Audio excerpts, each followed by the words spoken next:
Na-enroll nyo na ba ang inyong anak para sa pasukan ngayong taong panuroang 2020-2021? Kung hindi pa, ay maaari ninyong subukan ang online enrollment dito sa Andres Bonifacio Elementary School. Bago tayo magsimula, ay ihanda na ang mga kakailanganing mga dokumento at detalye sa pagsagot sa LESF. Ang LESF ay ang Learner Enrollment and Survey Form. Ihanda ang birth certificate at ang LRN na maaaring makita sa lumang ID ng estudyante. Siguraduhin din na nakakonect sa internet ang inyong cellphone o computer. Una, i-type sa Facebook search ang Andres Bonifacio Elementary School. Pagkatapos ay hanapin ang post na ito. I-click ang link na ito upang mabuksan ang LESF. Makikita dito ang Learner Enrollment Form. I-scroll pababa at makikita ang mga grade level na inyong pag-e-enrollan. Maaaring i-click ang grade level o kung ang inyong CP ay may QR code scanner, ay maaaring i-scan lang ang code na inyong pag-e-enrollan. Halimbawa, kung ang estudyante ay mag-e-enroll ngayong taon sa grade 5, i-click o i-scan ang code sa grade 5. Kung ang i-enroll ay sa grade 7, ang kailangang i-click ay ang Graduated Students School Year 2019-2020. Para sa Alternative Learning System or ALS students, i-click naman ang ALS na code. So kung grade 7, pindutin.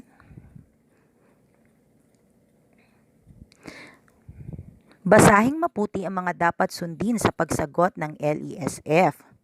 Ang nakatype na kulay pula ay nangangailangan ng impormasyong hinihingi.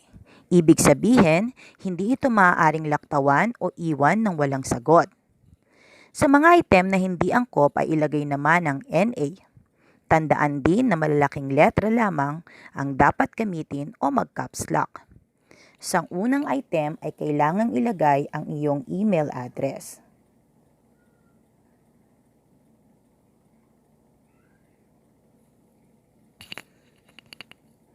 At pagkatapos ay i-click ang susunod.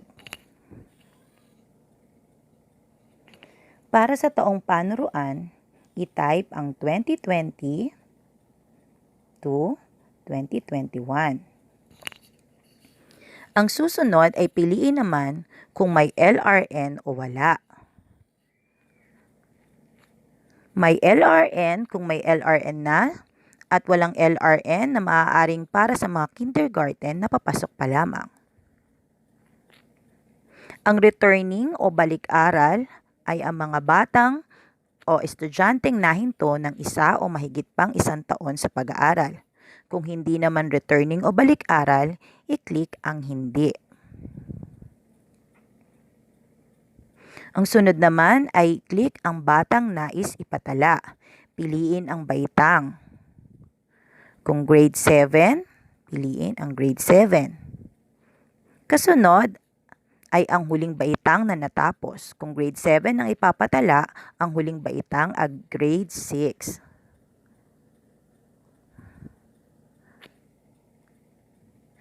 Para sa huling natapos na taon sa paaralan ay i-type ang 2019 to 2020.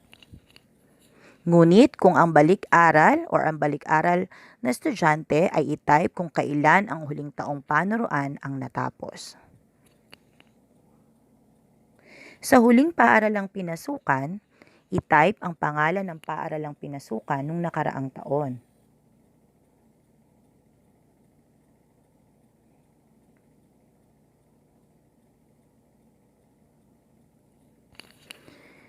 Ilagay din ang school ID ng paaralang huling pinasukan at ang address nito.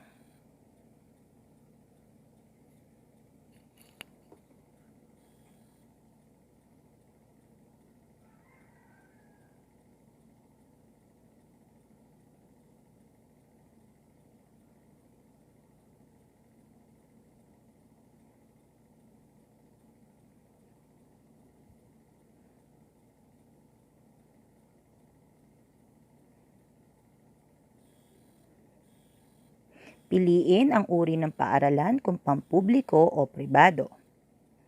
Kasunod ay i-type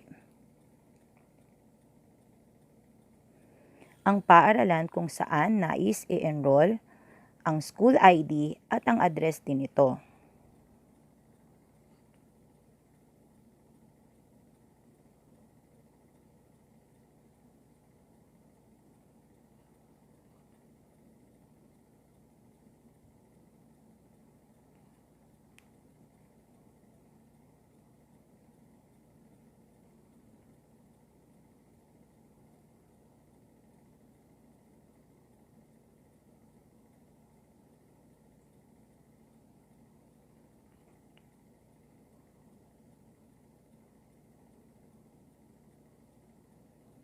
At i-click ang susunod.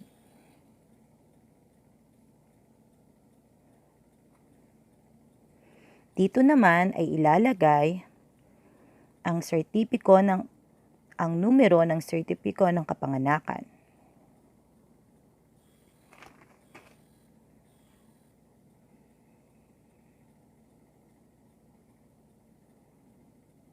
Ang Learner Reference Number o LRN,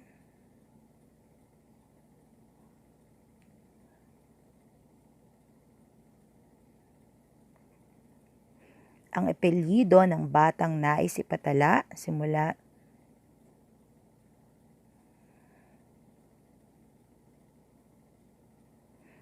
ang pangalan at ang buong gitnang pangalan.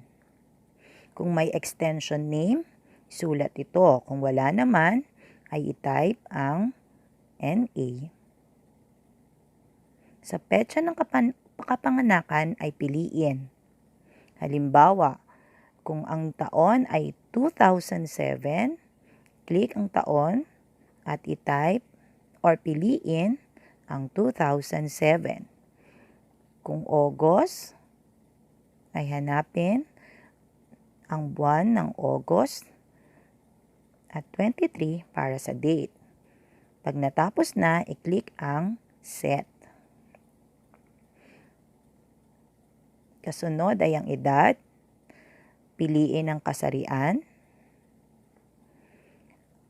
Kung nabibilang ka sa katutubong grupo, piliin ang oo o hindi. Kung oo ang sagot, saang grupo nabibilang. Kung ang sagot kanina ay hindi, isulat o i-type ang NA. Kasunod ay ilagay ang kinagis ng wika.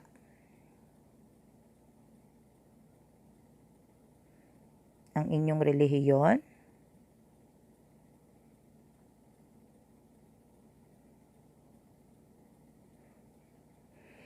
at sagutin ito.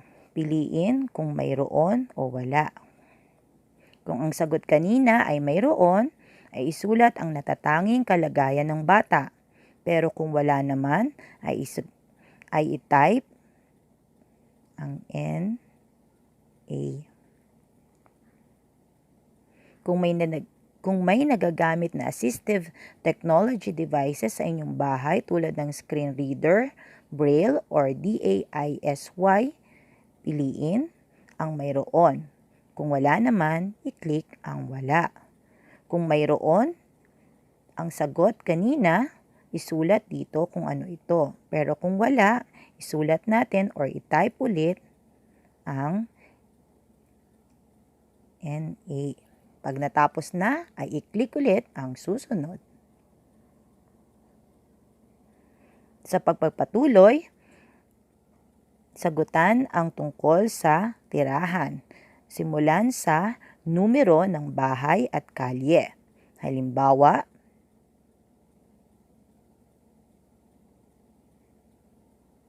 kasunod ay ang subdivision, baryo, purok o sitio o mga zone. Kasunod ay ang barangay. Ang lungsod, probinsya o lalawigan, para sa Pasay City ay Metro Manila at ang rehiyon ay NCR. I-click ulit ang susunod. Kasunod ay ang impormasyon ng magulang at tagapag-alaga. Para sa buong pangalan ng ama, umpisahan sa apelyido, kasunod ang pangalan at gitnang pangalan.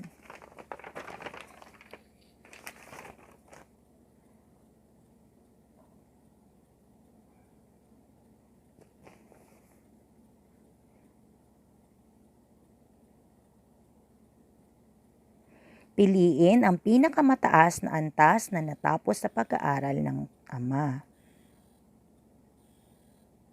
Ang katayuan sa trabaho. Kung nagtatrabaho sa bahay dulot ng community quarantine, piliin kung oo o hindi. At ang numero, maaring cellphone or telephone.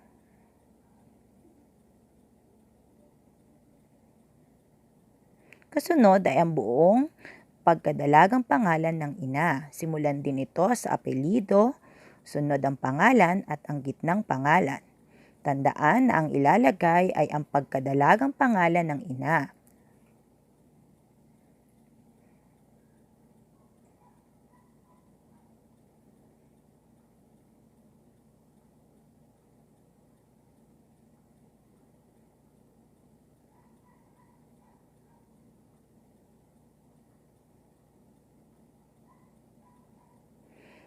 Gayon din sa pinakamataas na antas na natapos sa pag-aaral, ang katayuan sa trabaho, kung nagtatrabaho sa bahay dulot ng community quarantine, at ang numero na maaring tawagan.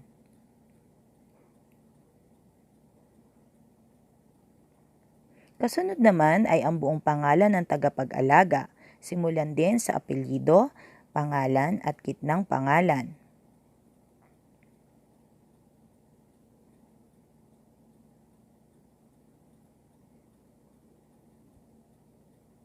Pinakamataas na antas na natapos sa pag-aaral, katayuan sa trabaho, at ang telepono na maaaring tawagan. Kasunod ay sagutan kung kabilang ang inyong pamilya sa 4Ps ng DSWD. Piliin kung oo o hindi. At i-click ang susunod. Para sa pahinang ito, sagutan ang kapasidad at kaparaanan ng tahanan para sa distance learning. Sa unang tanong, paano pumapasok ang bata sa paaralan? Piliin ang lahat ng naaangkop. Ibig sabihin, pwedeng isa o higit pa ang inyong maging sagot. Piliin kung naglalakad, sumasakay sa pampubliko, sasakyan, may sasakyang pampamilya o may tagahatid. Kasunod ay ang miyembro ng inyong tahanan na maaaring tumulong sa distance learning na pag-aaral ng bata. Piliin ang lahat ng naaangkop. Ibig sabihin, maaaring isa o higit pa ang maging sagot. Kasunod ay ang mga kagamitan sa tahanan na ginagamit ng bata para sa pag-aaral. Maaari ding isa o higit pa, depende sa inyong magiging sagot. Kung smartphone, maaari ring may cable TV o may desktop computer. Susunod ay kung mayroon ka bang paraan para makakonek sa internet, piliin kung mayroon o wala. Kasunod na tanong, paano ka nakakakonek sa internet? Piliin ang lahat ng naangkop, maaaring sariling mobile data.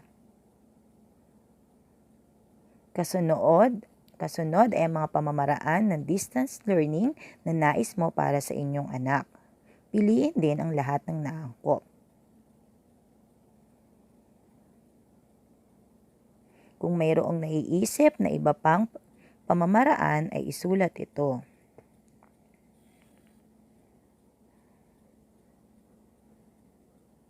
Kung wala ay maaaring ilagay na wala.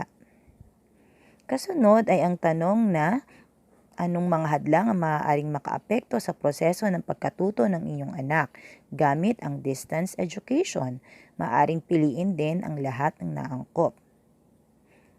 Maaaring kawalan ng gadgets, kakulangan sa budget, at iba pa. Para sa iba pang hadlang sa pagkatuto ay maaari isagot ito. Kung wala naman ay i-type ang wala na at i-click ang susunod. Kasunod ay ang ibang miyembro or ilang miyembro sa inyong tahanan ang mag-aaral ngayong taong panuroang 2020-2021. Ilagay kung ilan sa bawat baitang. Kung sa kinder ay wala, isagot ang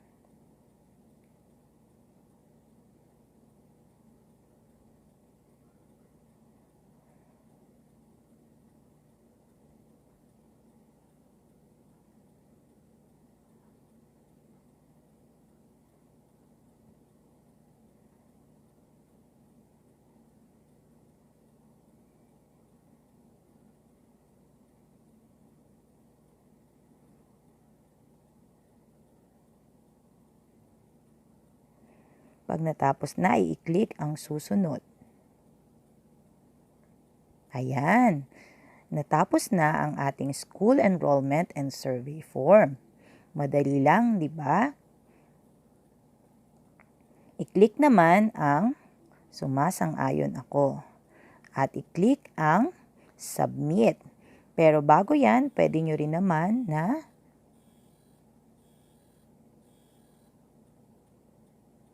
i-screenshot ang katunayan na kayo ay tapos na sa LESF.